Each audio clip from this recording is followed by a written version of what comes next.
have tonight's hearing is on the comprehensive plan that we started in 2018. We have most everyone online. It is available for some of the citizens of Chesapeake Beach to be at the town hall and present from a lectern there at the town hall, so that everyone, whether they have a computer or not, has an opportunity to participate in this hearing. So I've called the meeting to order. The first thing on the agenda is to approve the agenda. Do I have a motion to approve the agenda? I make a motion to approve the agenda. And do I have a second? Second. So we have a second. All in favor of approving the agenda? Aye. Aye. I think that's unanimous. Aye. Unanimous. Okay. The most important thing on tonight's agenda is the public comment, number 5 on our agenda. But before we get to that, the planning administrator is going to summarize some of the more significant things that he'd like to point out in the plan that we've been working on. And then I'm going to ask that commissioners, if they want to make a statement about the plan, they'll have an opportunity. Otherwise, we'll go right to public comment. So, Mr. Jakubiak, over to you.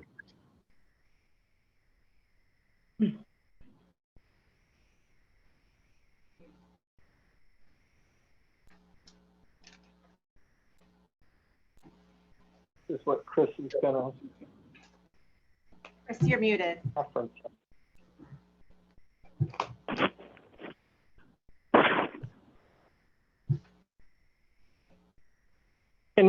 This is Jan. Can anybody hear me? I can hear you, Jan. I Oh, can I hear you, need to Jan. mute myself.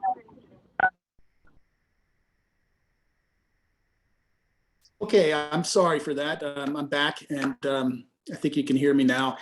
I was saying that saying hello to everybody, and especially to the folks at the town hall that are watching there. I'm going to share my screen here and just do a very brief PowerPoint presentation, just as a way of organizing my thoughts. Can everybody see the screen? You can see a cover of the report. Correct. Okay, great. Public hearing, comprehensive plan update, November 9th, 2021. Just in terms of background, the plan is intended to be a guide to the land use and development of Chesapeake Beach. Every municipality in Maryland provides a plan, and as does the 23 counties in the state. It's required by state law for any town or county that does zoning. Therefore, because we have a zoning ordinance, we're required to have a comprehensive plan. It's required to be updated once every 10 years. Our current plan was adopted in 2011, so we're right on the deadline to move forward. If we go over a little bit, that's okay. As long as we're working diligently to complete the plan, we're fine. Lastly, the plan is the official official document only after it's adopted by the mayor and council. So what you see tonight is the planning commission's recommendations, and they will be recommending the plan to the mayor and council. And it will be up to the mayor and council to take up the document, to decide to approve it. And when they approve it, it would become official. So I wanted to just summarize some broad points about the plan. And believe me, I'm not going to be comprehensive. I'm going to miss some things, but I just want to touch on some of the general things more in order to just to put the context, set the context and the general ideas that the plan advances.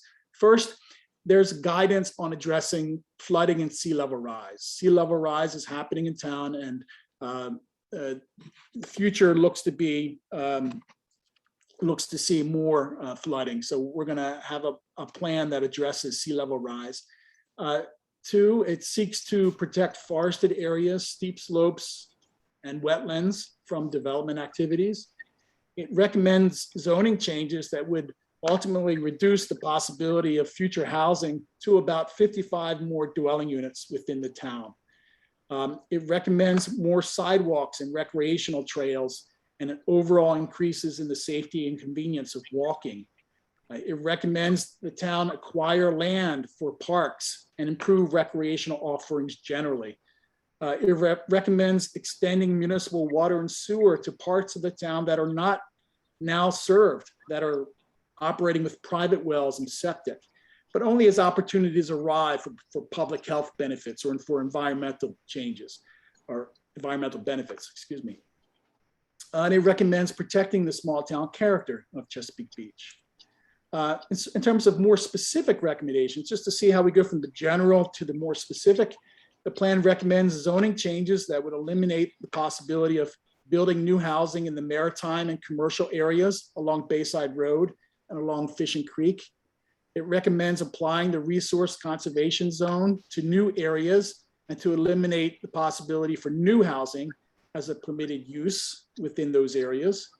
It recommends a maximum building height of 35 feet wide, and it expands the number of lots that could have commercial uses on them along Maryland 260 between E Street and F Street.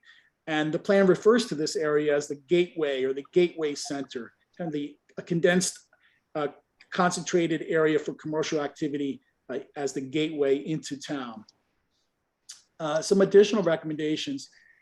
There's a plan for a new town civic and recreational center on the town-owned property, Kellum's Field, those parking lots.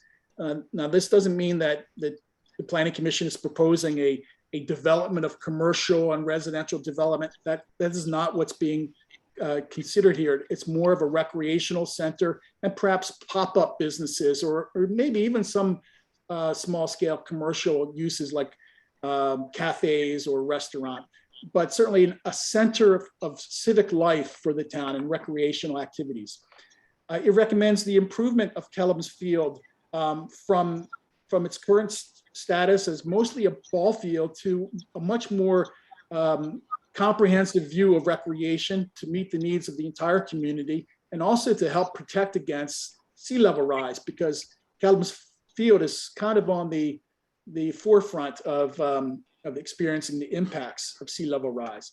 It recommends a task force on intergenerational housing, especially to study affordable housing options for seniors within the town. It recommends a master plan to address sea level rise risks. And in this respect, it looks at 3 different areas of the town where properties are vulnerable to sea level rise, the gradual increasing sea level rise that is being projected, as well as more intensive storms and storm surges, kind of like we saw just recently with the very high tide and storm that came through town. It recommends the town implement the sidewalk and the bike improvements, and these are set forth in the town's appendix. These were put together by a citizen committee and that published a report called the Connectivity Study. And in that report are a whole host of sidewalk improvements and bike improvements that build on the town's current walkability fabric. You know, it extends the trail, for instance, the Fishing Creek Trail as one idea. Lastly, it recommends the town work with the residents in the older neighborhoods to improve streets, sidewalks, drainage, lighting, street trees, etc. And I will say that there's a lot more in the plan, as you know, because in most cases you've prepared for tonight's hearing. But I just wanted to give, for those folks who have not read the plan, a quick sense of what a Chesapeake Beach comprehensive plan is all about. Now, several items for the record. I wanted to get these 3 or 4 items on the record because we wanted to make sure that we're transparent about what things that the Planning Commission may need to continue to address. And these are things that I intend to bring to the Planning Commission so that they could consider. And I want to present them tonight for you so that you can see them as well. There's a 200-acre forested area south of the developed portion of Richfield Station, and it's protected by a deed of conservation. It can't be developed. It's locked in its natural condition forever. And the town has the authority to enforce this conservation. The area cannot be developed. But I'd like to propose a revision to map 13, it's the future land use map, to insert a symbol on this 200-acre parcel. So the future land use plan will see that there's a symbol on this preserved acreage, and it will indicate its protected status. And I'll add some text to explain that it's a natural resource and a state designated wild bird sanctuary. So that's the type of thing that I'll bring to the Planning Commission for their consideration at a future public meeting as they consider changes to the plan and how to incorporate your comments into it. The other item, or one other item, would be to add or revise text for the Planning Commission's consideration for Chapter 5 that will generally describe the protective status of the main open spaces that surround the town's large residential subdivisions, such as Richfield Station. The text already in Chapter 5 does this, but the Planning Commission would like to see a little more clarity on that, and I'm going to develop that. This is not a recommendation. This is more of a background set of information.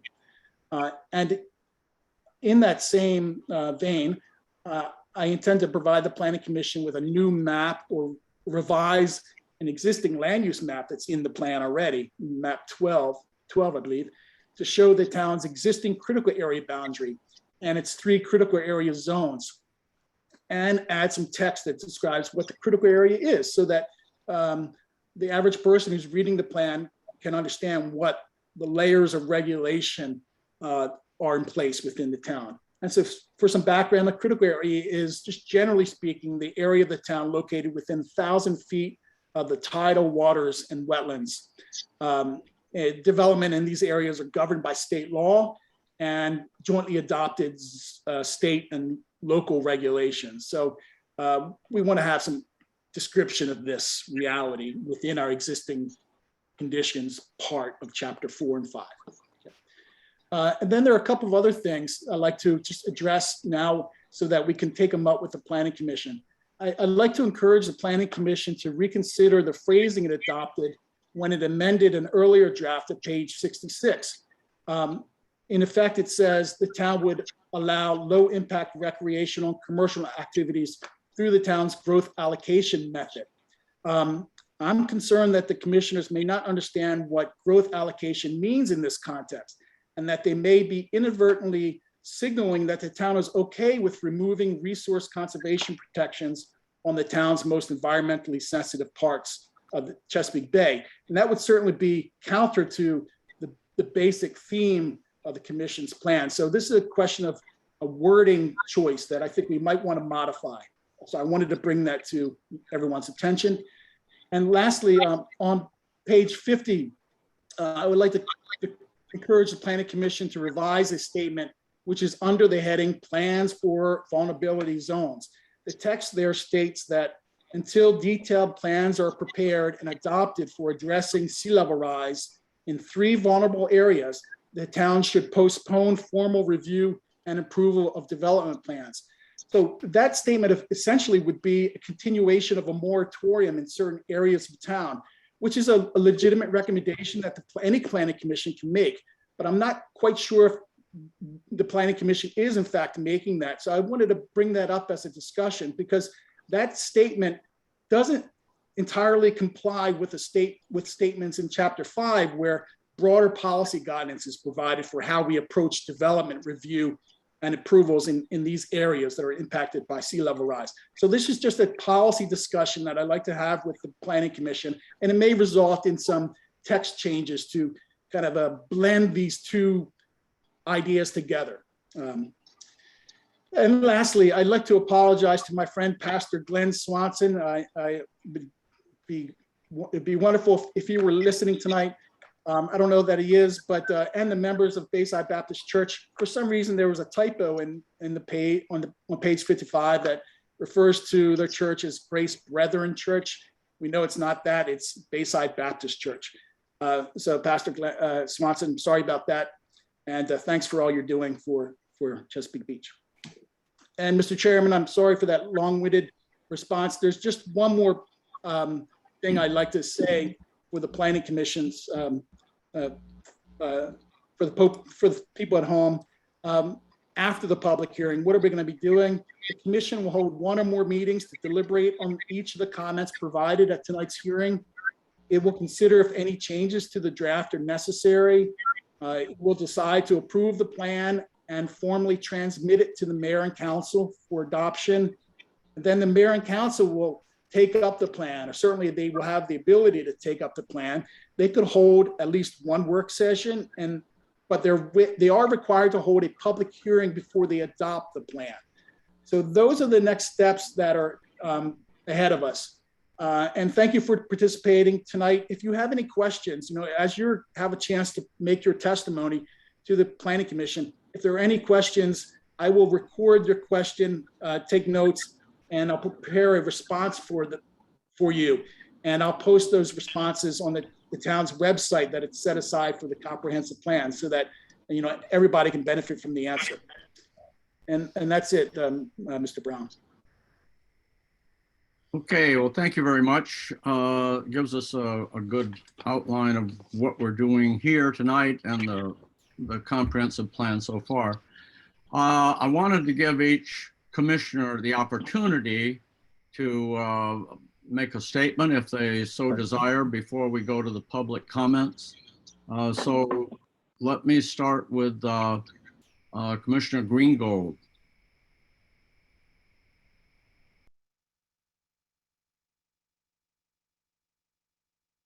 Okay, Commissioner Greengold. Thank you, Commissioner Brown. Can you hear me okay? Can you hear me Yes, okay? yes, yes.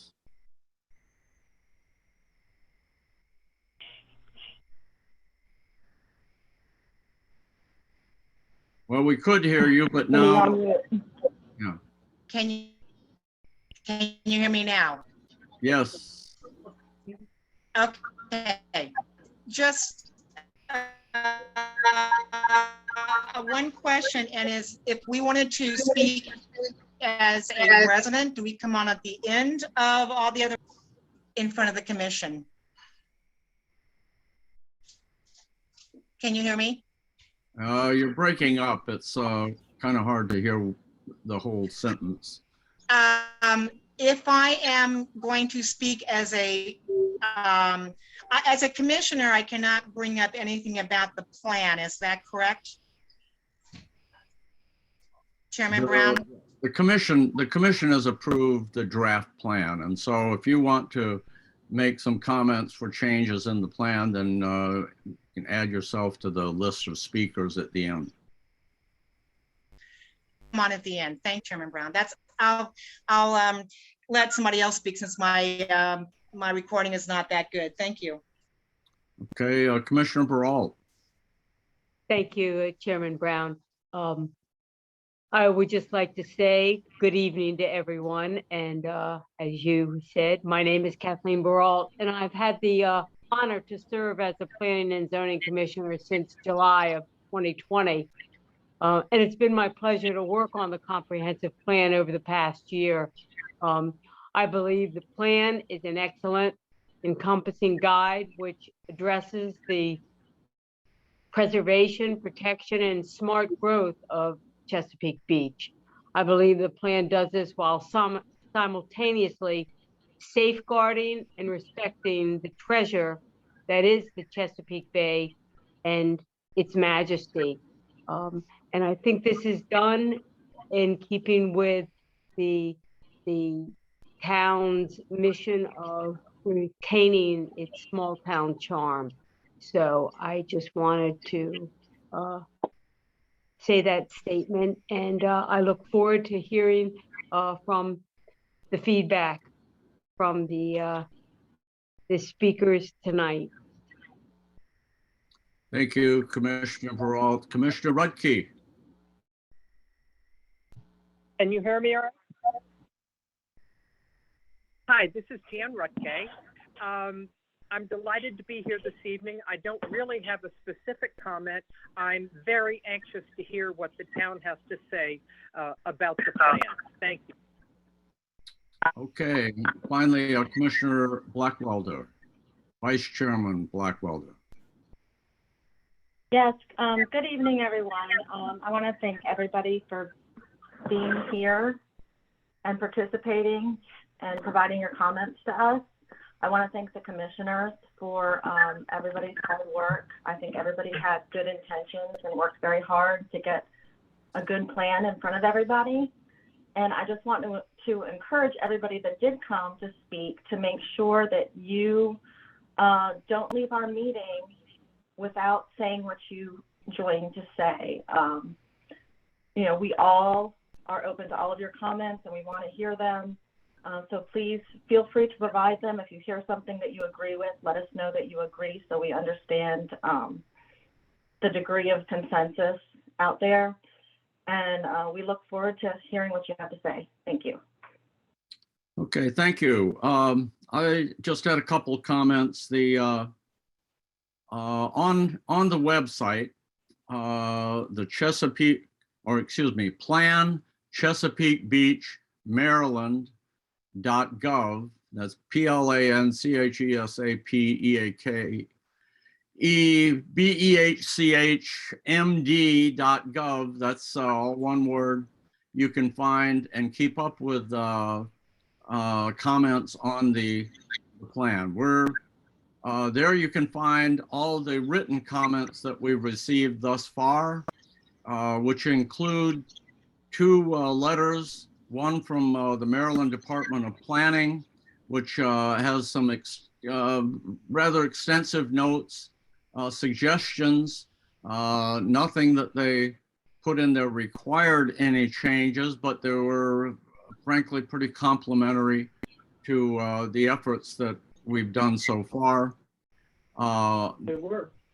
But I would point out that the your comments, both those that are listed there on that webpage, plus any you make tonight, were very valuable because, as our zoning administrator pointed out, we don't approve the comprehensive plan. The town council does.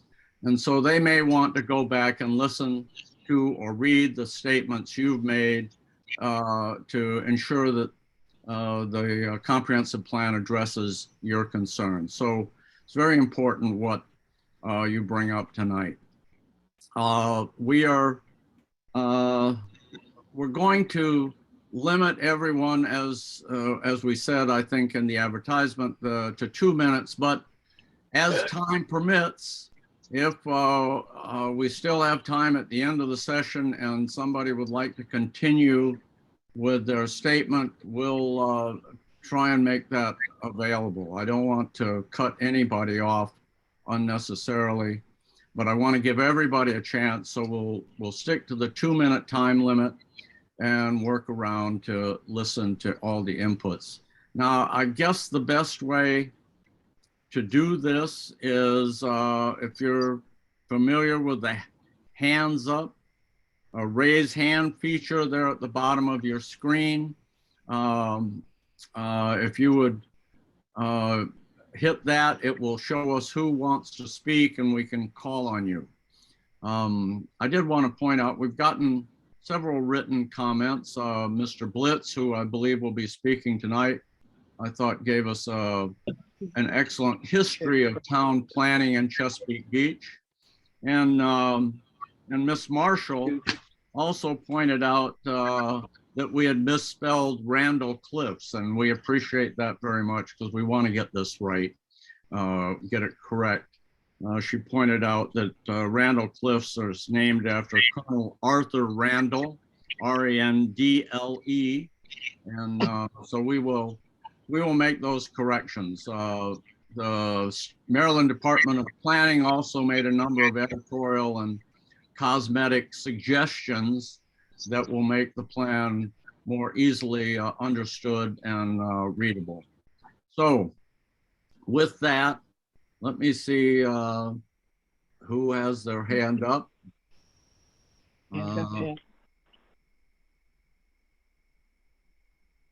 Do we have a hand up? Okay, Mr. Tolikson, if you would like to take the floor. Sure. Thank you, Commissioner. My name is Anthony Olexon, with Barrett and Associates here in Prince Frederick, Maryland. I'm here to talk tonight about the Abner properties that are at the end of Harbor Road. So we did a review of the draft plan, and there were a few things that caught our eye about this, and I'm hoping I can share my screen here. We put together some exhibits for this. So the 5 properties that are highlighted in this exhibit are the properties that are owned by Mr. Abner. The existing land use out there, I think most people are pretty familiar with, and the operation that goes on between the marina, the restaurant, the parking areas that support that, which are shaded in gray here. But there's also something else that's going on in the back of the property, which is an existing agricultural operation for the cloning and breeding of oysters. And, you know, for the past 5 decades, Mr. Abner's owned and operated his business out of here with all uses that are consistent with the current maritime zoning. There's actually been some recent plan approvals. I guess the 2 most recent plan approvals included the expansion of the crab house and the marina, which was approved in February of 2014. And then there was also an expansion of the parking lot here that it expanded onto parcels 1 and 2, which supports all of those operations that currently go on there.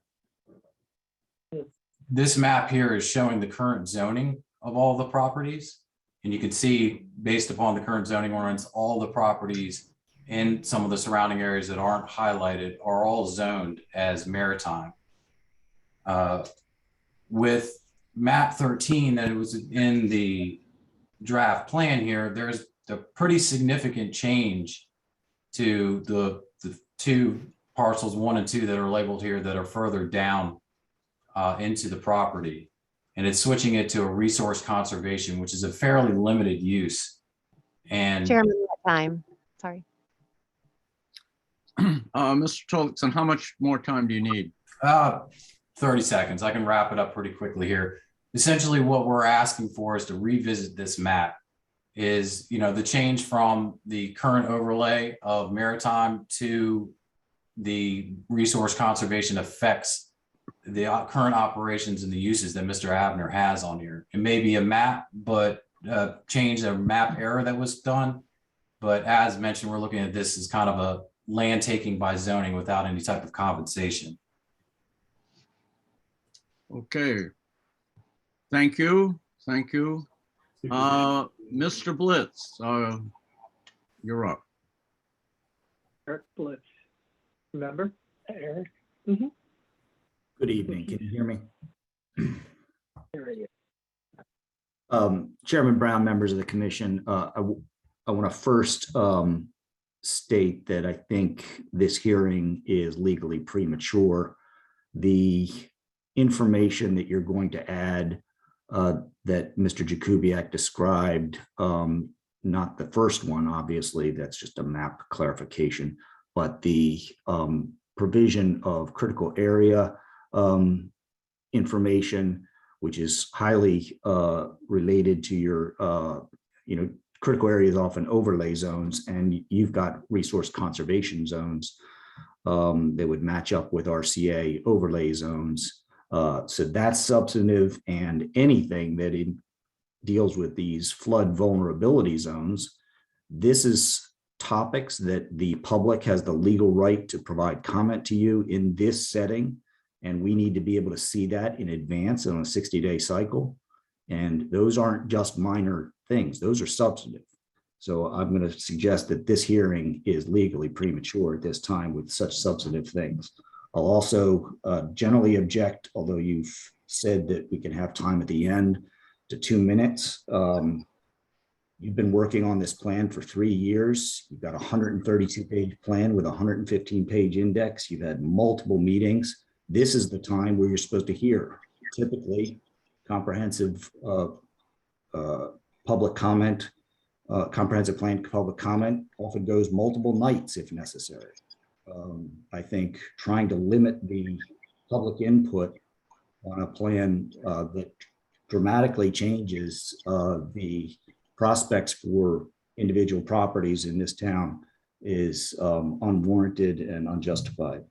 And I would hope that I could be heard to speak the rest of the presentation at the end of the meeting, like you suggested. Okay, thank you. Ms. Crowder.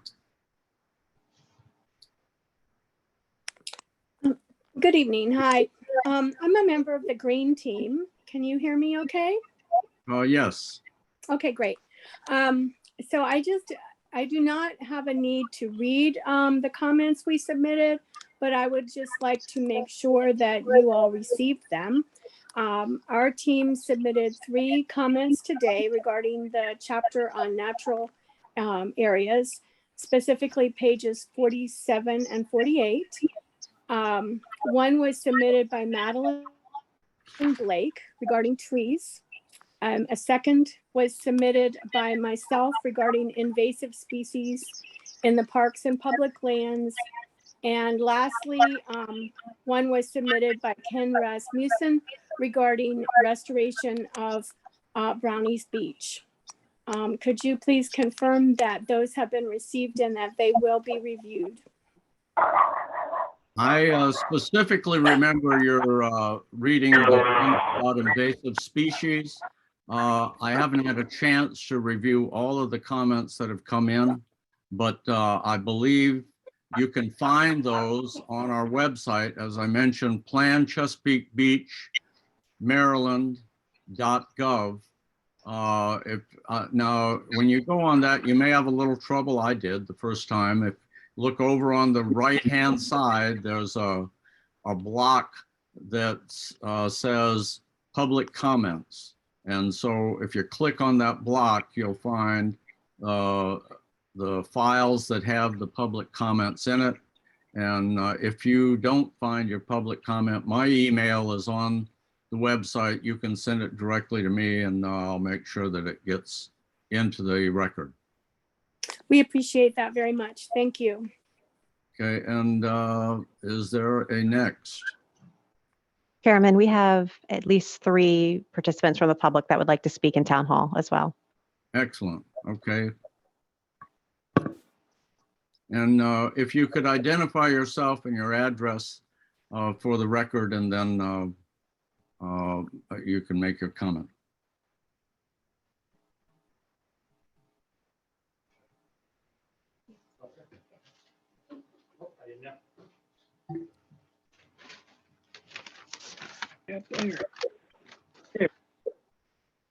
Hi, my name is Mark Giangulio. I'm a property owner and resident of 3456 Hillgale Drive, Chesapeake Beach, here in town.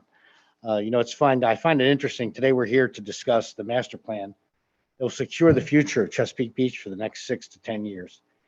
And it was not important enough for the town council, the mayor, planning board to all be present to listen to the taxpayers and most importantly to them, the voters. So I find it really interesting that we're not having this meeting in person and at this point in time with such a very serious topic. It's also very disconcerting, especially during these uncertain and challenging economic times. The no growth master plan, and I want to repeat that, no growth master plan, discourages residential and business investment in the town. The new plan does not foster dynamic and vibrant community, and it will ultimately lead to an economic downturn with decreased home values. As a homeowner, I have a very big interest in the value of my home. The plan is not welcoming to residents of all ages, races, ethnicity, abilities, and income ages. Additionally, mainstay small businesses, including watermen, will be hurt by this strategy. Housing makes up a majority of Chesapeake Beach and is a defining element of this primarily residential town. The town needs to focus on a variety of housing types, both to better serve its current residents and future residents, including affordable housing, apartments, and senior housing. The proposed regulations regarding structural design elements are equally arduous. Is Chesapeake Beach forming an HOA type environment for homeowners to follow? Will this include paint colors, landscaping design, etc.? This further reduces values of homes and reduces people's interest in investment in the community. I would like to see a pro forma of the tax revenues that were included in the study as a matter of public record. This plan is myopic, backward, and anti-growth. Our town leaders need to lead the way in creating an environment that stimulates social and technological innovation for the benefit of long-term economic resiliency and reinvestment. Thank you. Thank you, sir. Chairman, did you want to take further public comment from Town Hall? Yes. Yes. You said there are two more, is that correct? Yes. Okay, well, we'll have those first. Daughter-in-law, or daughter and Okay. stepdaughter, I think Mary. Hi, my name is Mary Lanham, and I'm here tonight with my brother Wes Donovan to represent the Rod and Reel Resort and our family. I have spent my entire life living or working in Chesapeake Beach and have seen firsthand the successful development of the town over the past 30 years. I grew up at a time when many weren't proud to say they lived in Chesapeake Beach. Through those years, the town has benefited from growth and was able to be transformed to what it is today and what attracted most of you to move here. I have reviewed this comprehensive plan and watched many of the commission hearings, and it really seems that you have gone out of your way to target our properties and our business in ways that will have severe economic consequences. Most of this property has been in our family for decades. The proposed developments have been the subject of over 30 years of planning. We took steps to develop the properties in light of the current zoning. We followed the plan set forth, we played by the rules, and the rules of the game have changed. If it wasn't for the 2008 to 2012 financial crisis and its impact on real estate, most of these projects would have already been built. As business owners, we planned, we invested, and we prioritized. And now that the time is right, we are not allowed to see these projects through completion. With this new comprehensive plan, you are overturning decades of work and millions of dollars. Based on the 2021 comprehensive plan, it encourages a variety of housing types in Chesapeake Beach to maintain the town as an intergenerational community. It also states that there is an overwhelming demand for multifamily dwellings, for seniors, for single parents, and people obtaining employment here in town and throughout the community.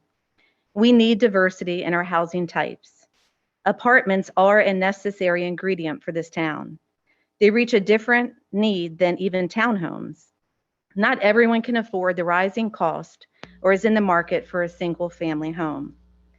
When the region's need for housing is at an all-time high, you are removing the area where they make the most sense and where they were a part of the long-term plan for many years. You are replacing those planned residences with uses that cannot possibly benefit from being adjacent to the community center, the water park, the ball fields, and the tot lot.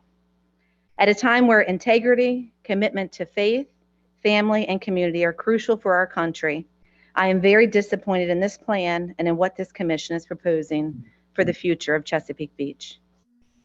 Mary, could you provide your address, please? I don't think you stated your address. I'm a business owner, 4160 Mears Avenue, Chesapeake Beach.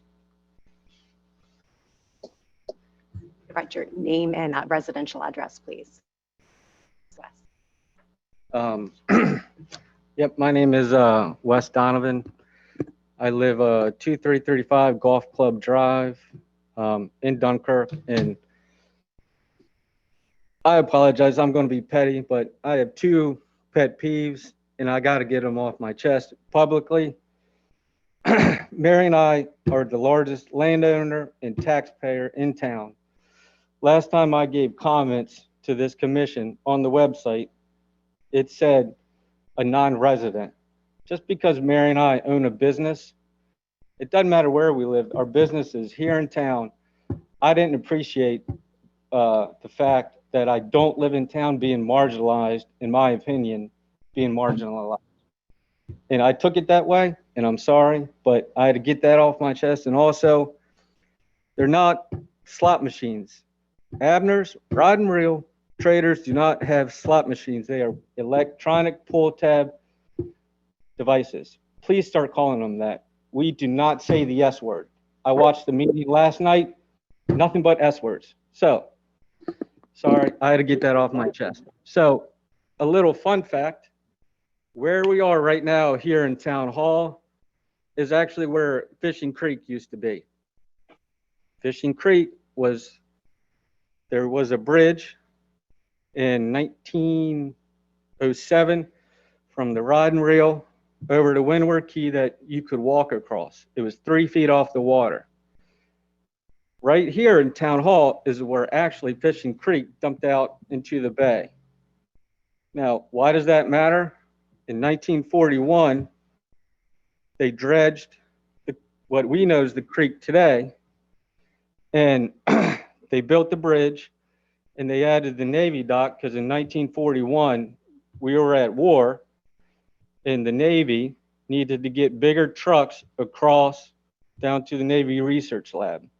Now, history matters a lot to me, and the fact that where we're standing today was actually where water used to be shows you that progress can happen in a small town that's good and positive.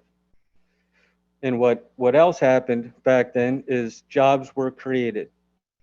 This plan here is taking us backwards to even before 1907, when all we had was a little footbridge that was 3 feet over the water. Now,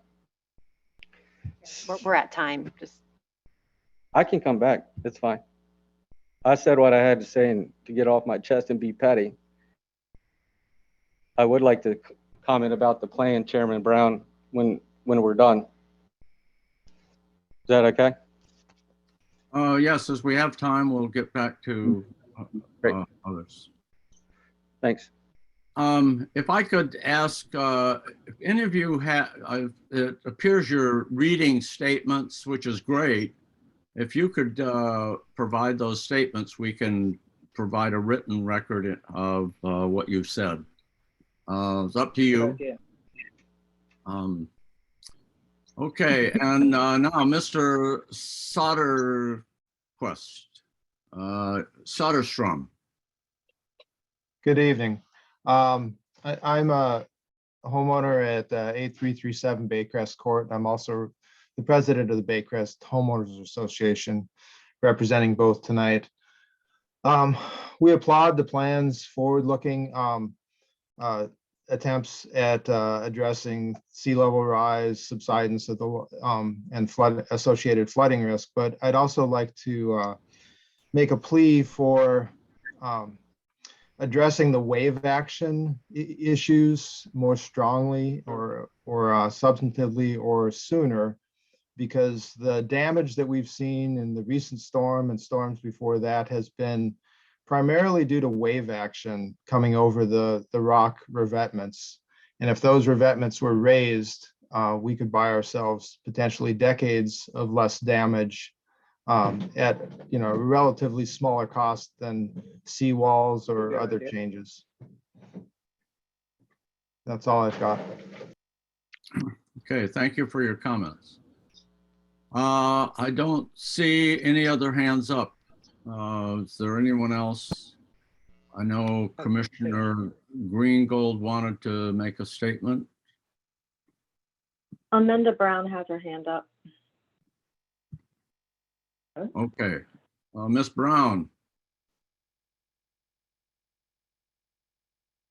Here. Amanda. Hi, my name is Amanda Brown. I'm at 7537 H Street. And I just wanted to sort of echo some of the comments that have already been made, starting with the first comment concerning how long the commission has had to work on this plan. And reading through the plan takes a long time to digest and to really understand what you're trying to get across.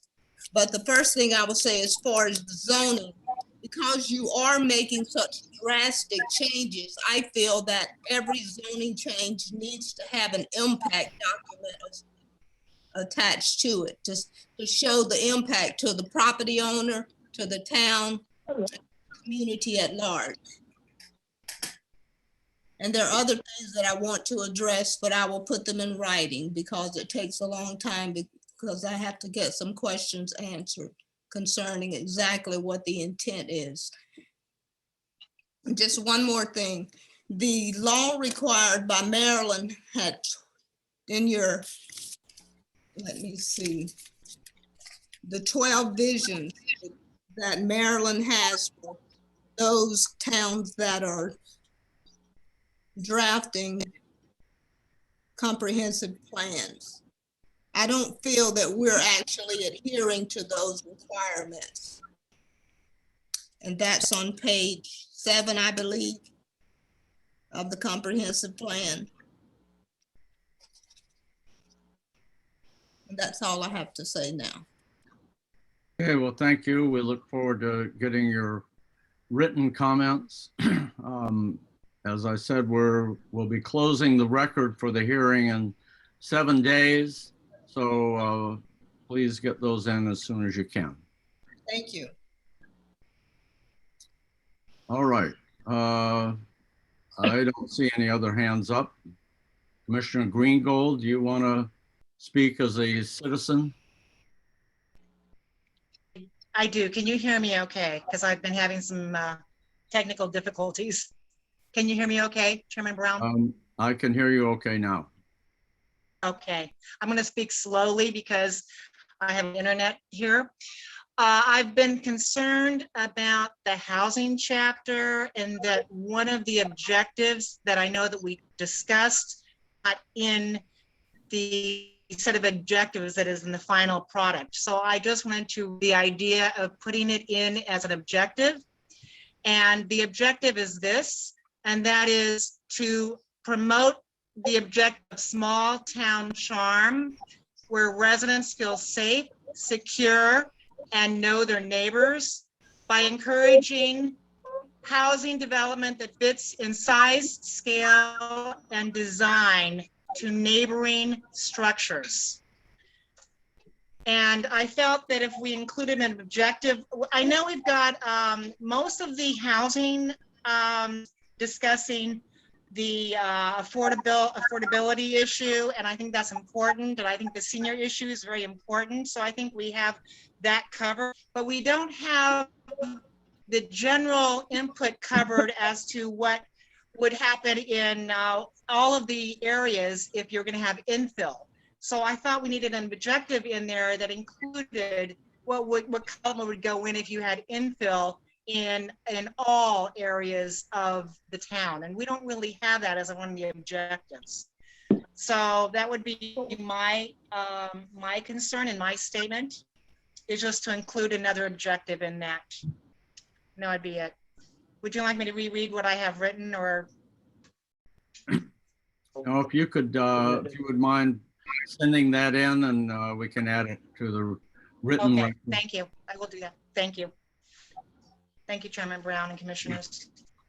Okay, I don't see any other hands, and it looks to me like we have plenty of time left.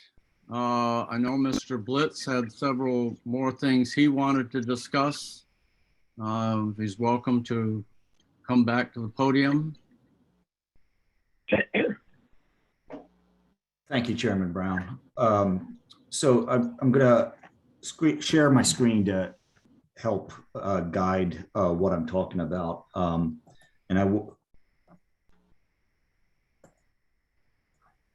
just want to make sure that you're starting off with looking at a newspaper article that you can see that. Gerald and how you.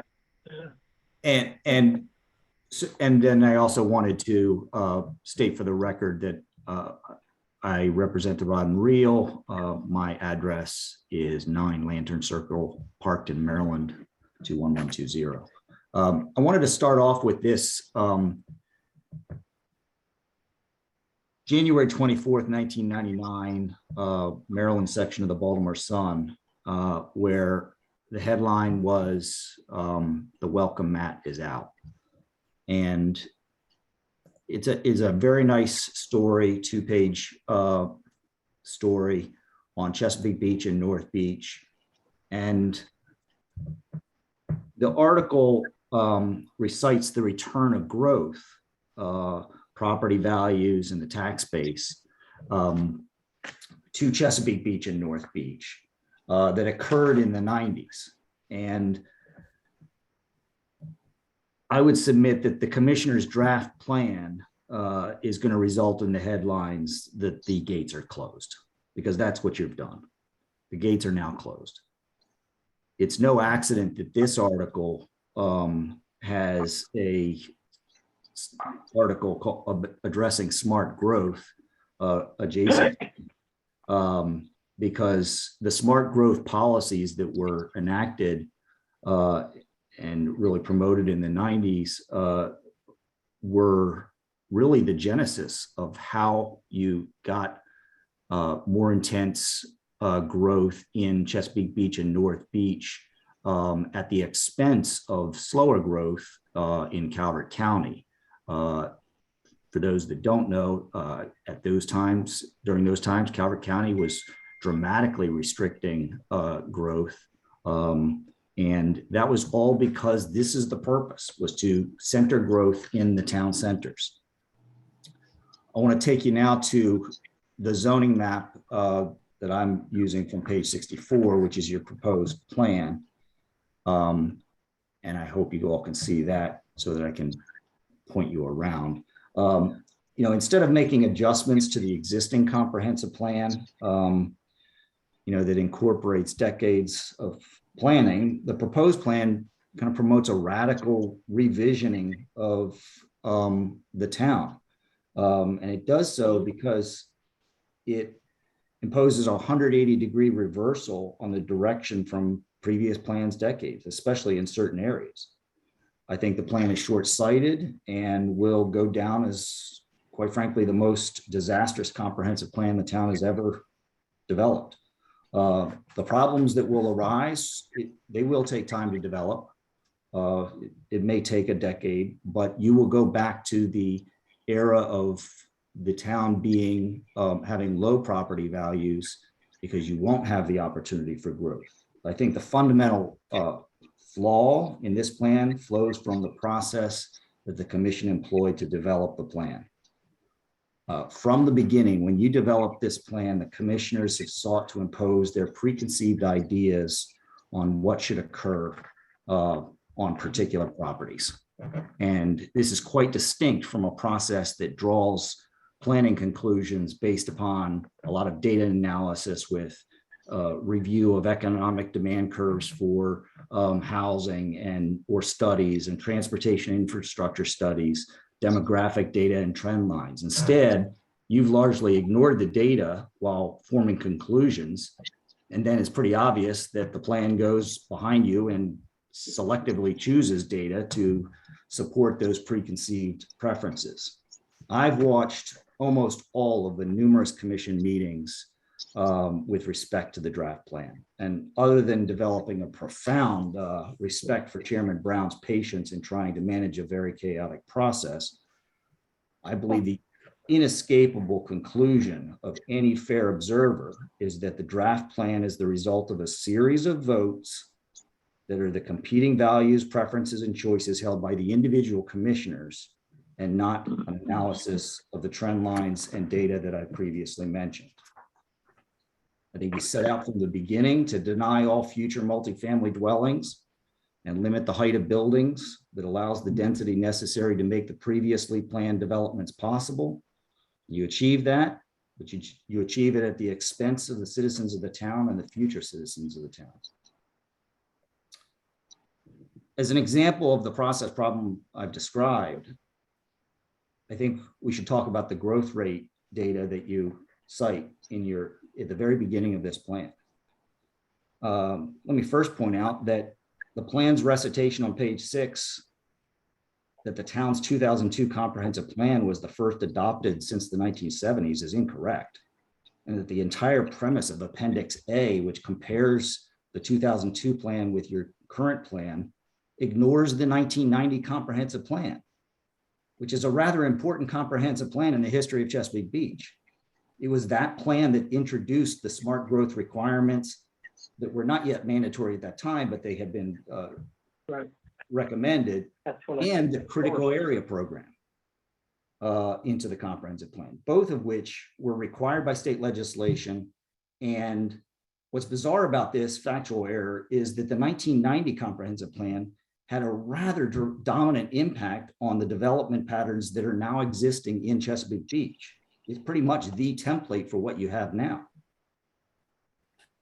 I think this plan this omission is purposeful as it conveniently sidesteps the important contribution that smart growth policies played in making the town the center of growth and high density as a town center relative to the slower growth of Calvert County, which is still the intent and purpose of the state's smart growth policies that are supposed to be applicable to this plan. After all, to say that the current proposed plan adequately incorporates the state visions 3 and 7, given the severe limits on growth and density included in this plan and the limitations on multifamily housing, I think is rather laughable. The town has the infrastructure to support growth and the density.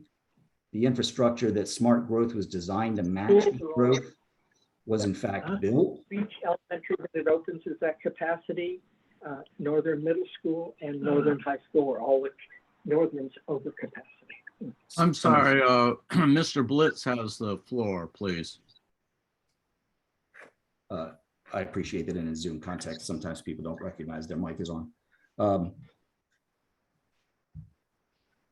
And to make sure some of this information, especially with respect to the 1990 comprehensive plan and its results, I direct the commission to the 10-page letter that I submitted earlier this afternoon for the record. I wanted to take you to this map and really focus on the Maritime District, which is this orange district here. And under the current plan, this is the area, the current plan now in effect, that is the result of many successive comprehensive plans. This is the area where the most intense form of multifamily residential development was supposed to occur, with the greatest density and the height necessary to make multifamily dwellings economically viable. It was designed to place them closest to the infrastructure and the recreational facilities. The draft comprehensive plan being proposed does a 180 turn on this and says you can't have any residential, much less multifamily residential in the exact same area. To understand why this is such a poor planning outcome, I think the public and the commission need to understand some of the history of the growth. In this area of the marina, the town used to own this property. It was taken over by a failed development company by the town when they had planned for, and it was according to the comprehensive plan, 132 units of townhomes. 136, I'm sorry. And it never got off the ground and it failed. And because the town didn't want it to lay fallow, they purchased it. But the town didn't want to stay in the business of owning a rather decrepit marina. And so they sought to sell it, and they had a lot of other designs for this area that were occurring at the same time. And so Fishing Creek Landings Corp., that was owned by local Chesapeake Beach residents, Dave and Pat Sisson, purchased the property from the town, predicated upon a revised multifamily residential development. And I'm going to try to zoom in on that area.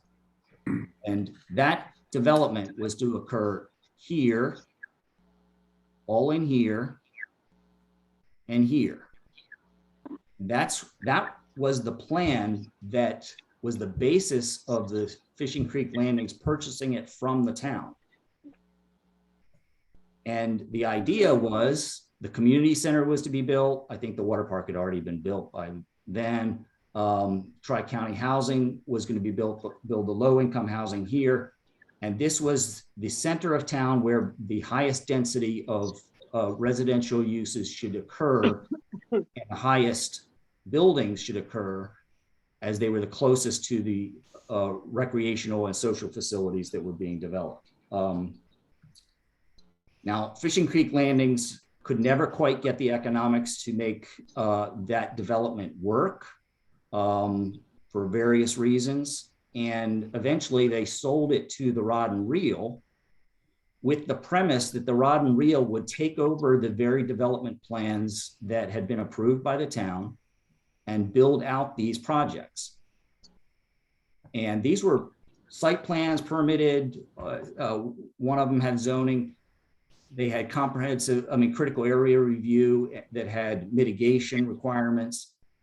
And when the Rod and Reel took it over, the first thing they had to do was start doing some of the mitigation requirements. So they did the Phragmites removal in this area. They restored bulkheads.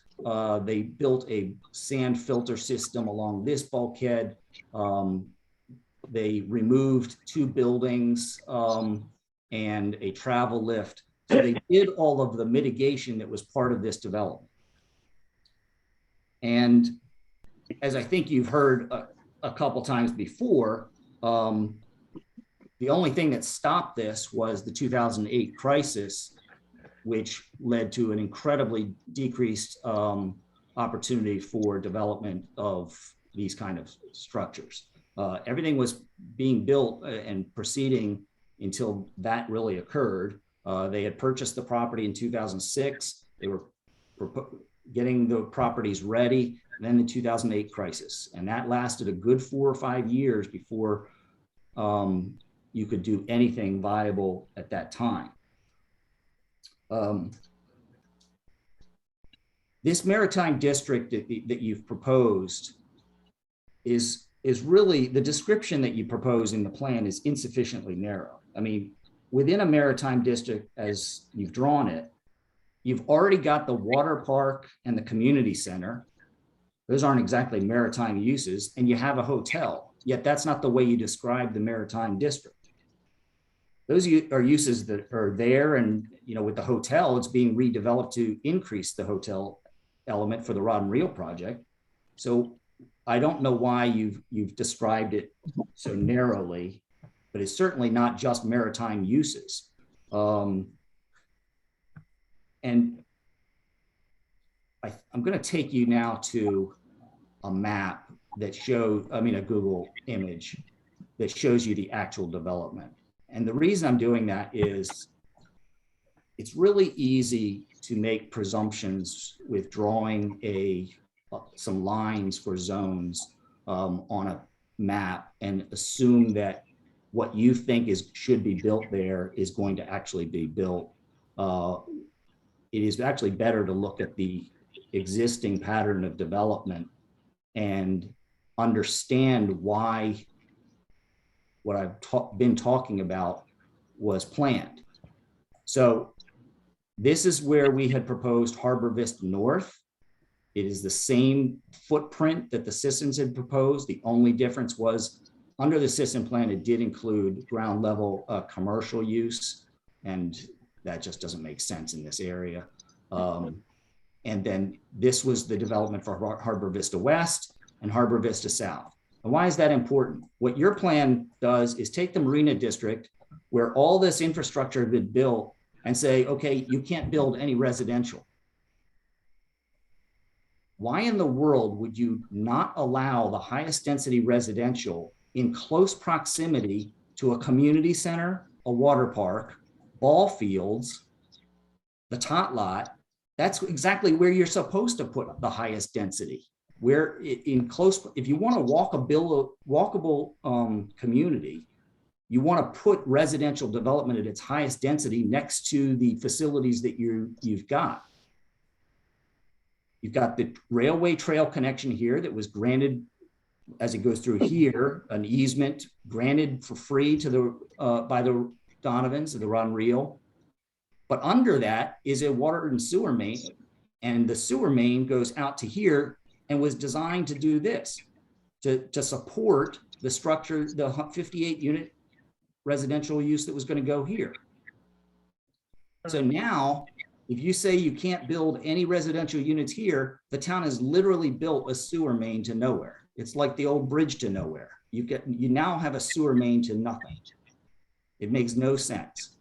And it was done so that you can build it prior to the development of the walkway for the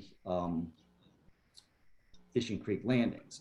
The other thing you should recognize in a kind of broader planning context is the whole point of the Fishing Creek walkway was to connect Richfield Station, more Bayview Hills, to the center of town, and to deliver those people into a residential community and then deliver them into the resources in town so that people could bike, kids could walk or bike into town to come to the water park, to the town community center, to the ball fields, to the tot lot, perhaps. You've got the Maritime District allowing commercial uses as the only viable economic use that you would use. And while that kind of makes sense for talking about the maritime use down here, you would want residential. You don't want to deliver people into a commercial zone. Furthermore, there's just no viability to commercial development on this property. Here, you're putting it right next to low-income housing with very little access. This is a property designed, always has been designed for 30 years, designed for residential. It's adjacent to residential. You even call this your high-density residential zone. And so to say that you wouldn't put any residential here when you've got all these facilities supporting it makes no sense. You can't do commercial here. This is too small. And why would you want commercial development all in here when that presents the kind of traffic pattern that would require a light here at Gordon Stinnett and Bayview Hill, Bayside Road? Residential, and we've submitted, when we submitted the site plans that you stopped with the moratorium, the traffic studies that demonstrate that the residential development here, and here don't require any additional traffic capacity. You don't need a light. But I am absolutely confident, well, that's exactly what they say. And the reason for that is residential uses, you know, they peak when you're leaving in the morning and in the end, but they don't have a constant stream. Putting commercial uses in this area would be the exact opposite. You would be putting commercial uses in an area on a street that is marginal on its release point to Bayside Hill, and with any scale, and that includes trying to do your plan here, if that included any intense, more intense development, you're going to need a light here, because that's what happens with commercial. Mears Avenue, these are two Harbor Road, these are two really well done public roads that can handle commercial activity. Gordon Stinnett and Bayside is not the one where you're going to do it. And if you look further in your plan, you know, you've got your town center plan zone occupying this space. Of course, you've already got your Fast Stop and your traders that you're now putting into a zone that doesn't just, when you look at the zone description, doesn't make sense. Under your thing, you would never be able to develop a gas station or a laundry, yet you've included those in the zone. And if you develop this area, I think the biggest problem with the idea of developing this more intensely is that all of this parking was designed in combination with the Calvert County use of the community center, the water park, Tri-County housing, these residential developments that were supposed to be happening in here, and the ball fields. And this was a big negotiated agreement that was done at the time that the Sissons owned the Fishing Creek landings. So now the Rod and Reel has an easement across this part of the property for parking extra boats, and there's all kind of ingress and egress combined things. The reason that's important is if you try to develop this in a more intense use, the first question I have as somebody that thinks about development is, where are you going to put the existing need for parking? For both the uses that you would put here, especially if you're doing things like fairs and stuff like that, which would be peak audience parking. So you're not going to have parking. I know, having developed the rod and reel parking, just how expensive that is to manage what's called structured parking. So to increase and provide the type of development that you're talking about in this area for your town center plan, you're not addressing parking. And I don't understand how you think you're going to get there with the amount of parking that you would need, because this parking is already serving all these other uses. Now, maybe it's not being used as at its maximum capacity now, but if you develop this area for your town center, then all you've got left for your town parking for the reimagined area of ball fields and things is here, with a very weak access point and another weak access point here. And let me tell you, this, if you're trying to build structured parking to fit all of this into this little space, you're talking $22,000 a stall, parking stall.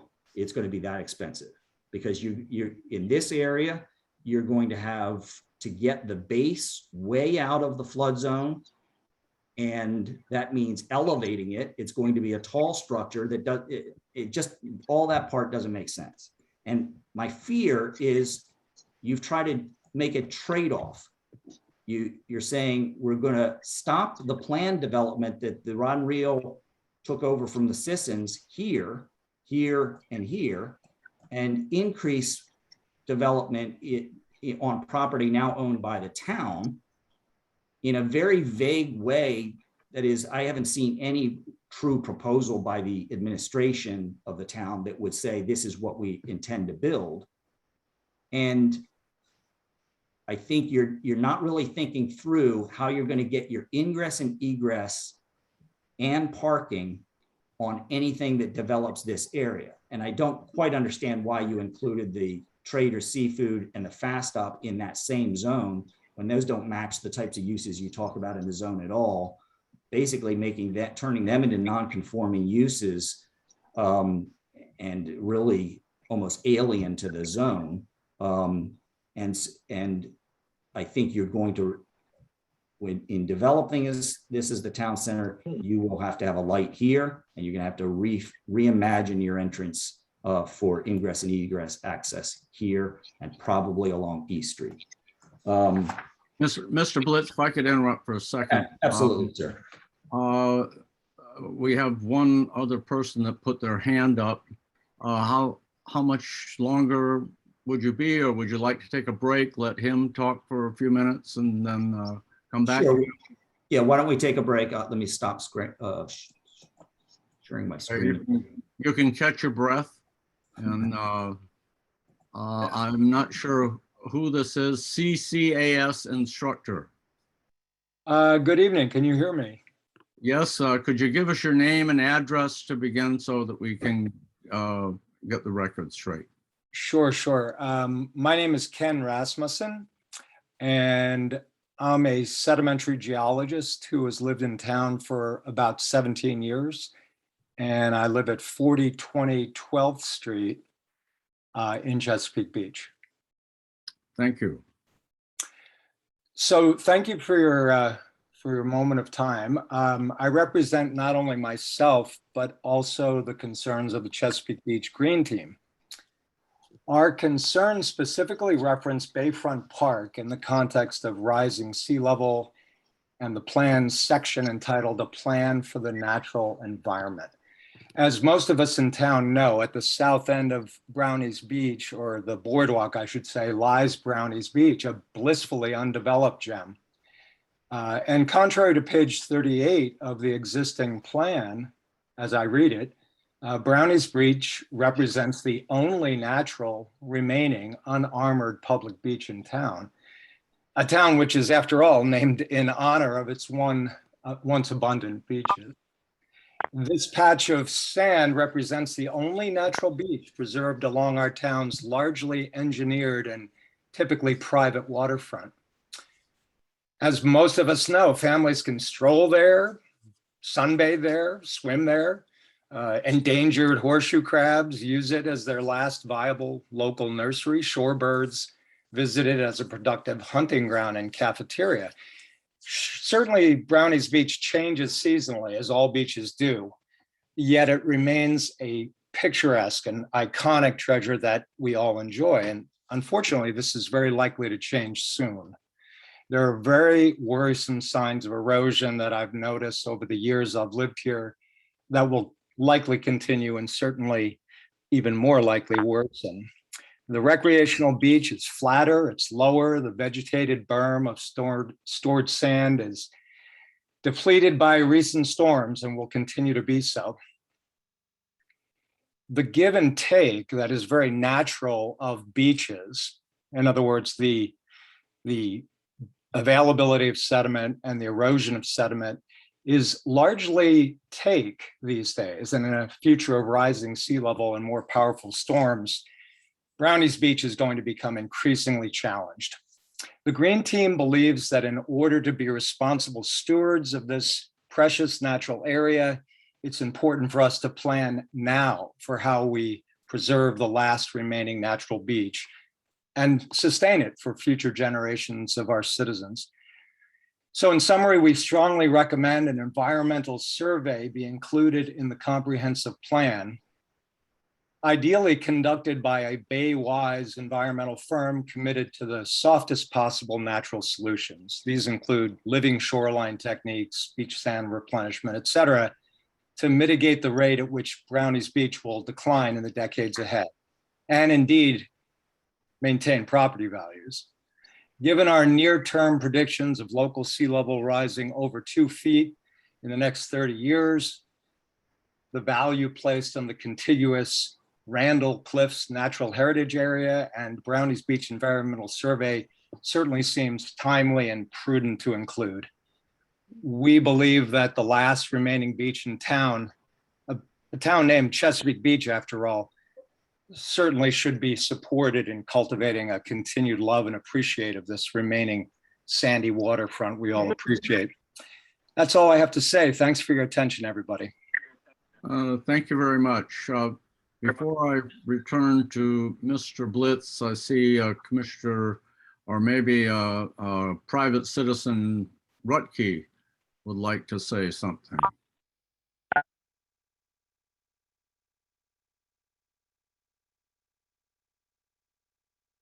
I hear nothing.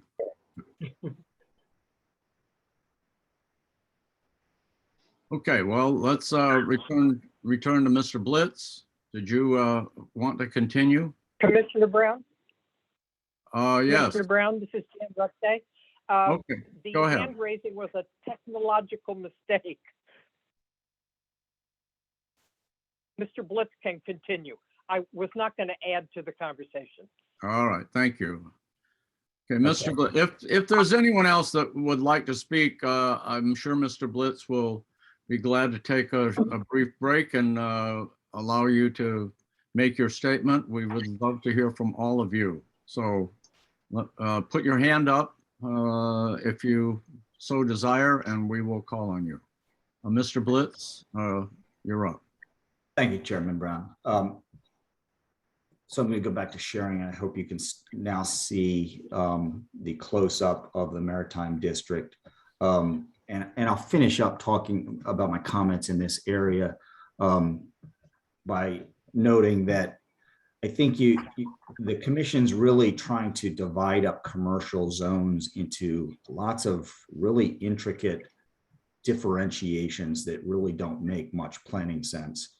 You've got these two as distinguished from this, as distinguished from this. And while this kind of commercial development, as you get down to the neighborhood development, does make sense, that's different. I don't know what I did here, but trying to make a distinction between all these is really not, I apologize for whatever I did to this PDF. The last thing I want to say is, in this area is we strongly object to taking a building pad that is in current use. It is literally the way the town accesses its spoil site, and has been planned for years for development, is currently in use for boat storage, is a building pad, has had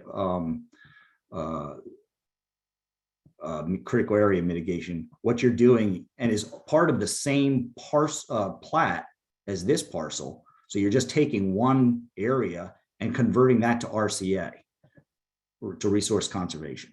And, this is an example of what I think is happening throughout town, where you've expanded what you're talking about resource conservation, and really not using resource conservation to act as a shield to protect existing sensitive areas, natural sensitive areas, which we fully support, but actually using it as a sword to decrease the values and make them unusable for areas. I mean, you could say the same thing about this private beach area. That in no way is a natural resource area. It shouldn't be described as such. It's a private beach and private development and access.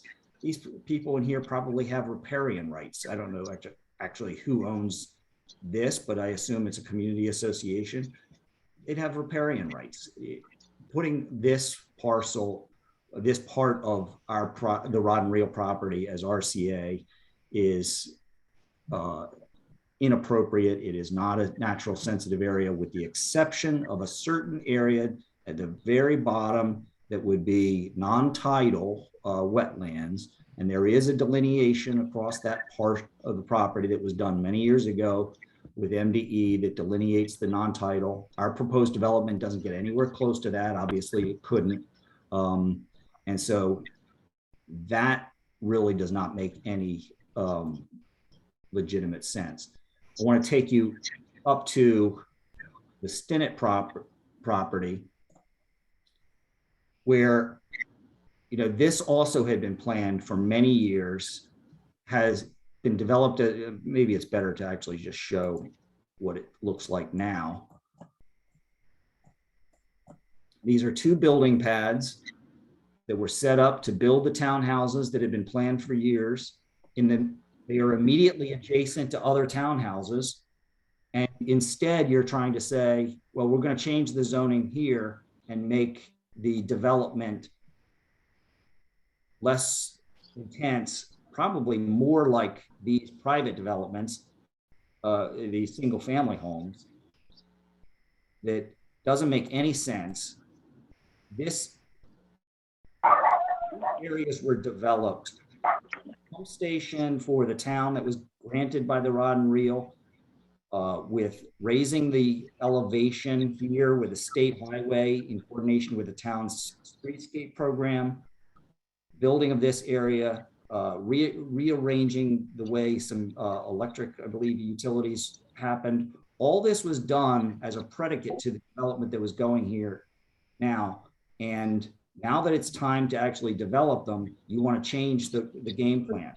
Saying that you can't have townhouses immediately adjacent to an entire townhouse community just makes no sense. These are two developed building pads.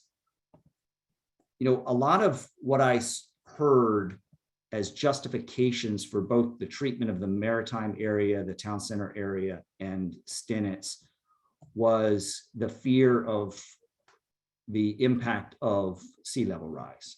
And we are certain, and I am certainly not a denier of that. I don't play that game.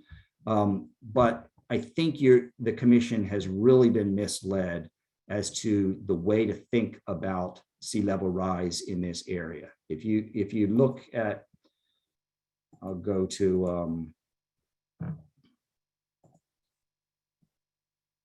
can do it correctly.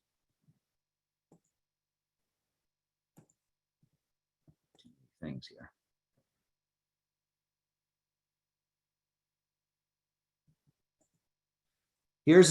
Here's from the appendix that shows the projected highest 5.7 sea level rise. This is over the longest term. And as you can see, it completely submerges the Rod and Reel, Windward Key, most of the town center.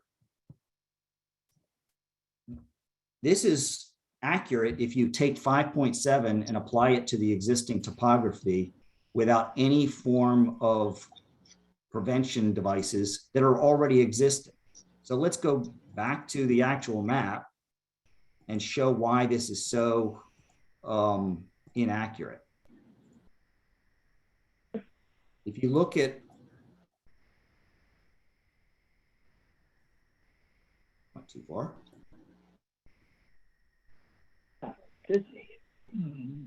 If you look at the town center where this sea level rise is supposed to occur,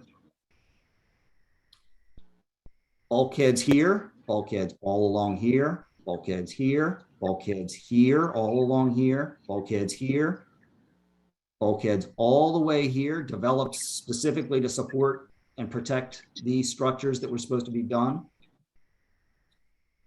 And you've got the seawall, you've got this that's being redone by the federal government. My point in pointing those out is those all get raised as the water level rises.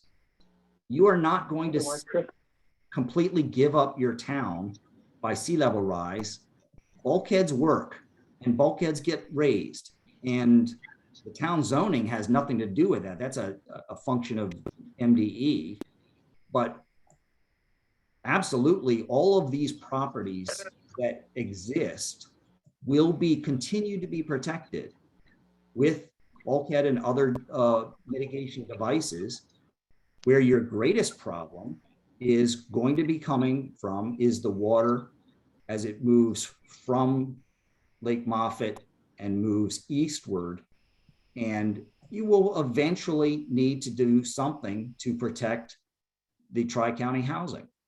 And it could impact here, but you can easily, under the development plan that the Rod and Reel submitted, install the bulkhead here with MDE permits, just as I described for the delineation of the non-tidal wetlands.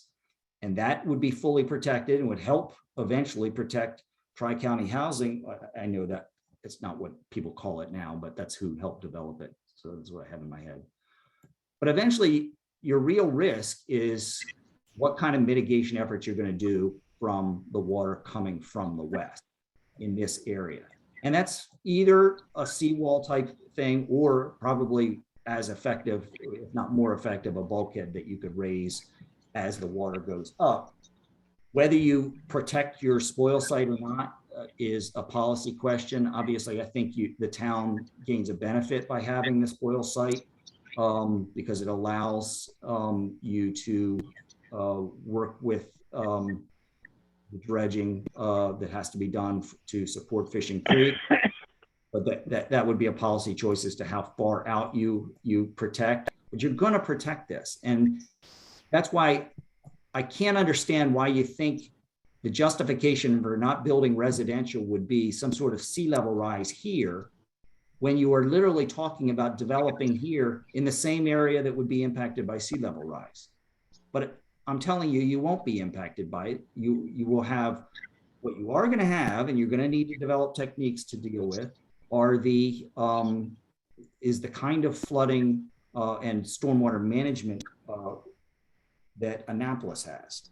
And so that's a different kind of flooding. That's not the actual level of the sea as it rises. But I just want to stress that there's a lot of drawings in your appendix and throughout the plan that talk about sea level rise, that all they do is plot the elevations impact without giving any credit to the fact that bulkheads are there to protect all these properties. And same happens with Windward Key. Windward Key will get protected with a reinforced structure. It may just be more of the same of the seawall, but this seawall protects people now, and it will continue to protect people. It'll probably be raised more for storm surges for storms before it actually is sea level rise. But I think it's important for the commission to hear this, because throughout this, you make a lot of assumptions about converting existing properties that have developable lots owned by not just the rod and reel, but by many people, that you convert to RCA under the premise that you're doing so to protect them from sea level rise. And while there will need to be plenty of things done to mitigate sea level rise, it's not as though you're going to lose those areas. And the same happens with the devices out here for Stinnets. You're not going to give up your entire route to North Beach and all of the Windward Key areas. This is your main road to the north and the northern part of Chesapeake Beach and North Beach. And so these areas are not going to be inundated. They've actually been raised now, but you're going to protect this. Property owners are going to do it. The town may get involved. You're going to have to raise the bulkhead here to protect from this. I think you probably on this property are going to have, with the increase in sea level rise, you are going to have a filling in of this swampy area, and this road is going to have to be better protected. State Highway will eventually do it, because what's the consequence? It's not that you give up on all of this development and the main artery into North Beach or into your northern portion of Chesapeake Beach. It's just not going to happen. You are going to be able to protect that. You're going to want to protect it for your water and sewer plant. So I think you're making assumptions about the development that you want to happen on various parcels of land based upon incomplete understanding. And as I understand it, the town is hiring a company to do the more rigorous study of all of the impacts of sea level rise, and for you to be making policy judgments now for your comprehensive plan based upon the worst case scenarios of just having all this water flood the entire zone, I think is just inappropriate and inapplicable. So I think there's no reason to treat this property any different than the Seagate Town homes. It's all been elevated on building pads. This isn't a park. This isn't grass. I mean, this used to be Stinnets Restaurant, a commercial use for many, many years. This property has been in the Donovan family since I believe 1935. And the town has even sold the water and sewer taps for these developments, as well as some of the developments down in the marina area. So I'll just conclude. I don't want to dominate the entire time. I think your no growth proposition is going to hurt you in the long run. Trying to limit your development over the next 10 years to 55 units is going to result in lower tax base, lower land values for everybody. And you're not going to provide the kind of housing that, as Mary pointed out, is at its peak demand right now. You don't have good housing for apartments that allow for condos, that allow for transitional employees that are coming in to work in town to get a place to live close by. Instead, their option is purchase a property.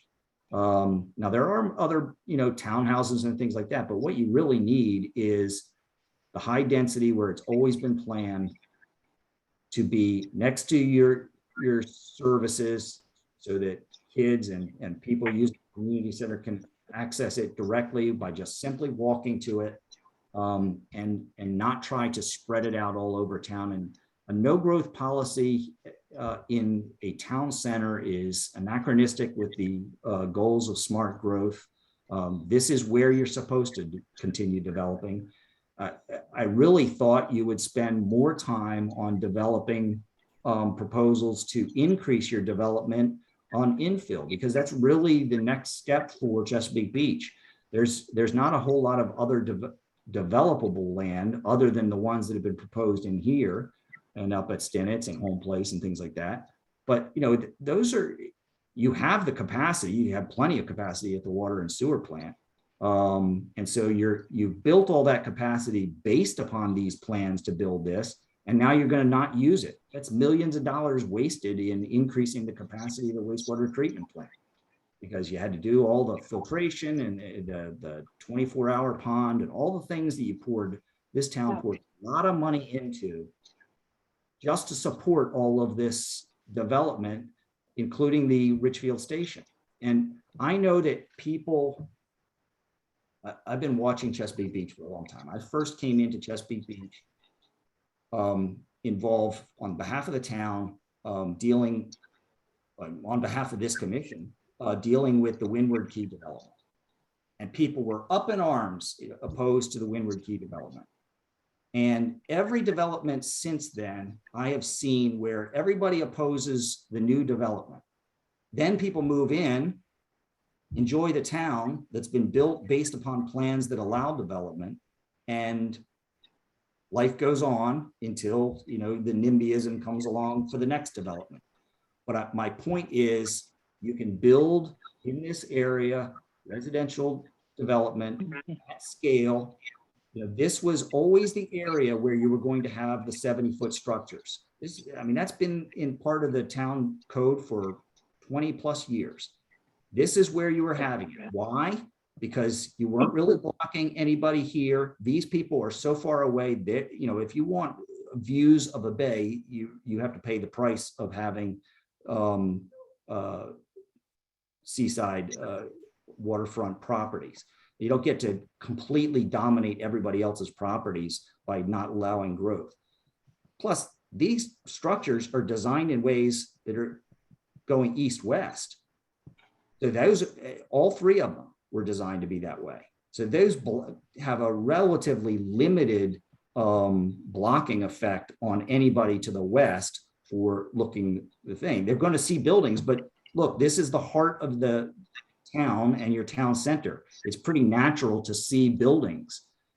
And so I just humbly submit that I think the commission has really missed the mark on trying to so radically limit growth that they've attacked the one form of development that's most needed in the northern portions of Calvert County. I suppose you probably know that there are plenty of apartments being built in the southern part of the county. Why? Because they're at peak demand. On both the East Coast and the West Coast, we are engaged in a housing crisis. People cannot find affordable housing, and you're shutting the gates at the very time when people need it the most. So I'll just rest there and thank you for your kind attention to my comments. Okay, thank you, Mr. Blitz. Mr. Tolikson.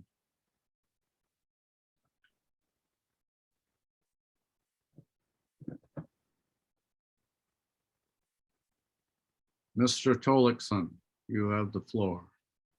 Sorry about that.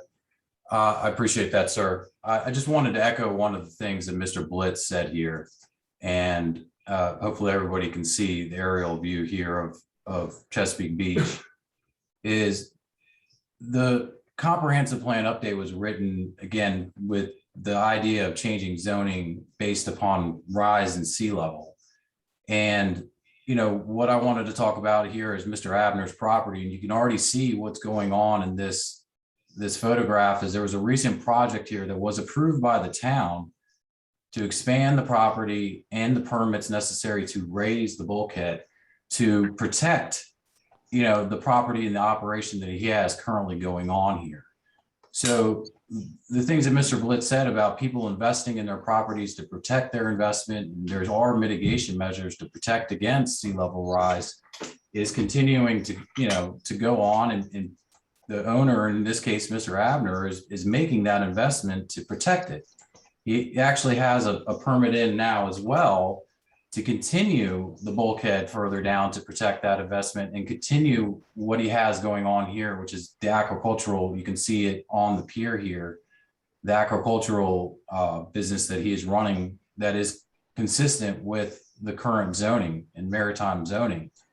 And to come in and again, to make the change through zoning to say, hey, well, we're changing this to a resource conservation, which I think neglects historically how the property has been used and the investment that Mr. Abner's made into the property and is continuing to do is just incorrect and needs to be revisited. So I think it's important that I think the maps need to be looked at more closely, and revisions need to be made to this before it becomes final. So yeah, and sorry, one other thing that I also wanted to touch on that Mr. Blitz brought up, is the mitigation measures and things that can be done for development along these waterfronts is to protect them against storm surges, to raise them above the ground. And limiting the height development to 35 feet just takes away one of those mitigation measures and engineering practices that can be done to protect against this. So I think that's something else that really needs to be considered, as far as the changes in zoning, as well as, limiting people who are currently property owners along these areas to the heights that they can build that protects them against sea level rise or storm surge. Okay, well, thank you. Thank you, everyone. Is there anyone else that wishes to speak? I don't see any other hands up. Chairman, we have, we Oh, have go ahead. another public speaker here. 1 second. Excellent. Hi, it's me again, Wes Donovan, 2335 Golf Club Drive. I promised to speak about the plan this time. So I wanted to address a few things that are in the plan that I happen to just here in town. Right now, the treatment plant has capacity for 1,215 more houses to go online. Mr. Blitz touched on it briefly about, the taxpayers of the town have paid millions of dollars to get the plant upgraded. And it was done so expecting more growth. So in 2000, we had 1,200 houses here in town. From 2000 to 2010, we did have a whole lot of growth. We increased growth by 900 houses. Now, that's a lot, and there's a lot to be said for that. A lot of people that are listening and are on this call moved into a lot of those houses that were built during those 10 years. From 2010 until 2020, there were 92 houses built. 92. Now, this doesn't include the 174 that are approved in Ridgefield Station and also the Heritage. This plan, Mr. Jakubiak touched on it. In the next 10 years, the town is expecting 55 houses. So again, I do not think we have a growth problem here in town. In the last 10 years, there's been 92, plus the 174, plus the 50 is, just north of 300 houses. In the current comprehensive plan that we're using now, I think it was 315 houses that could have been built here in town, plus the 174. It's still not even half of what the treatment plant has capacity for. So the town has spent millions of taxpayers' dollars. And, if this plan does get passed and goes through, we will have wasted millions upon millions of our dollars. And to me, that's just not fiscally responsible. I mean, I think the town has a history of being extremely fiscally responsible, and I think that's the complete opposite of wasting millions of dollars. The other thing that the plan talked about was traffic. And yeah, traffic was terrible in 2008. Back then, you didn't have the stoplight at Sneed's. You definitely didn't have it at Ridgefield Station, and we had the old bridge. So what happened was we had growth. It was still considered smart growth, albeit it was 900 houses in 10 years.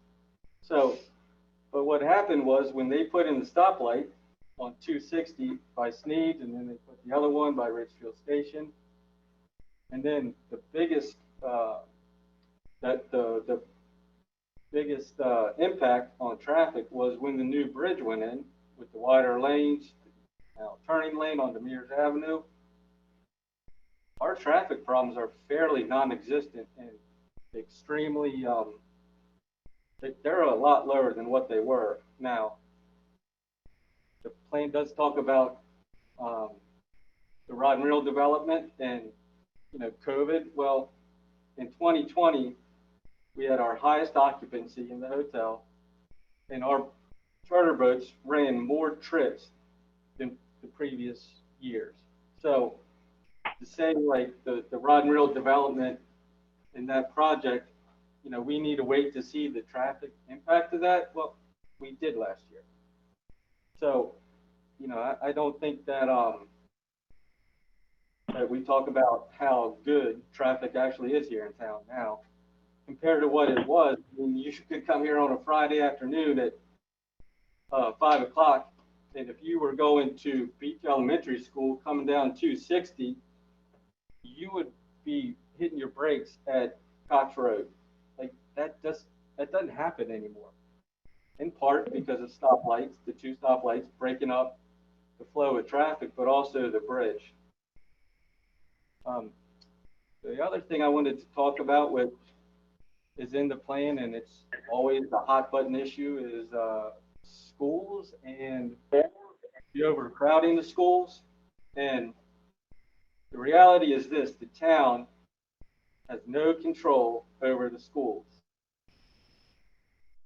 The school board does in the county. So what they did is, guess what? Kids that are in Ridgefield Station, they went to Beach Elementary School. Now, those same kids, they go to Windy Hill Elementary. The school and the school system will adapt to market conditions. If you look at the data over the long term here in the county, growth, kids get older. We don't have more kids coming into the lower grades than the upper grades. In part, because we only had 92 houses built in the last 10 years. So this thinking of overcrowding schools, that's not the town's job to say, well, we can't grow because of overcrowding the schools. The reality is the town and the school system have to work together. And the answer, I don't think, is 50 houses over the next 10 years, that's it, period. Let's shut the gate. Now, that's all really my comments. I do want to say that, I think that Mr. Jakubiec has done a good job, and he's tried his best to help guide the planning committee, and I think he needs to be commended for that. And I know that the planning commission, you guys all volunteer your time, and I do think this plan actually has a lot of good qualities to it. I just disagree with the majority of them. However, the time that was taken, you guys do need to be commended for. And then the last thing I'd like to say at the closing statement is the last meeting, planning and zoning, was a pretty big eye-opener for me. And it was clear that the commission feels like their job isn't done. And I almost think this plan was rushed to meet the deadline imposed by the moratorium. Based on the last meeting, comments tonight and the substantial changes that were being proposed, I'm not too sure that the plan should have been released to the public for feedback and the 60-day clock started. The one last thing I would like to say, that there was talk at the last commission meeting too about emails flying around that were between the commission members only. And apparently that this was the second or third time the town administrator had to quote unquote warn the commission. I do think it's in the public's best interest to, anything that was talked about in those private emails should be looked at by the public. Not that, obviously, Chairman Brown, I have a lot of respect for you. In the beginning of the last meeting, you did, I'll say, put your foot down. However, it did come to light that that's been an issue with this commission before, and obviously, I don't think anything was done with ill intent. However, if things were discussed about the plan, I do think the public has a right to know. But again, I just want to say thank you for your time tonight, and we'll see what shakes out of this. Thank you. Okay, thank you very much, everyone. I don't see anyone else raising their hand at this point. I see they're looking around the town hall and no one else there. So before I ask whether someone wants to make a motion to adjourn, I'll make a couple of comments. This plan, as Mr. Jakubiak pointed out at the beginning, is important, but it is a policy or guiding document. It does not in and of itself change any zoning or purchase any land or make any commitments for the town. It has to go to the town council for their approval, but even when they approve it, it's still just a planning and guiding document. There are many ways that the town citizens that are listening tonight and others can participate in the future of this town.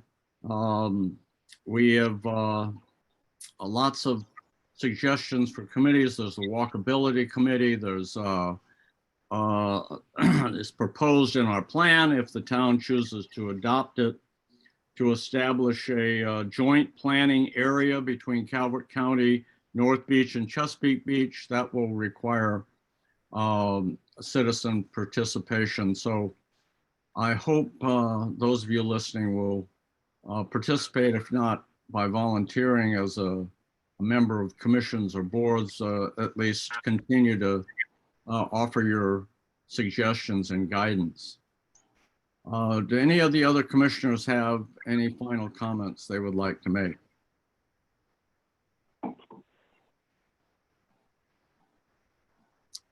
Okay, hearing none, do I have a motion to adjourn?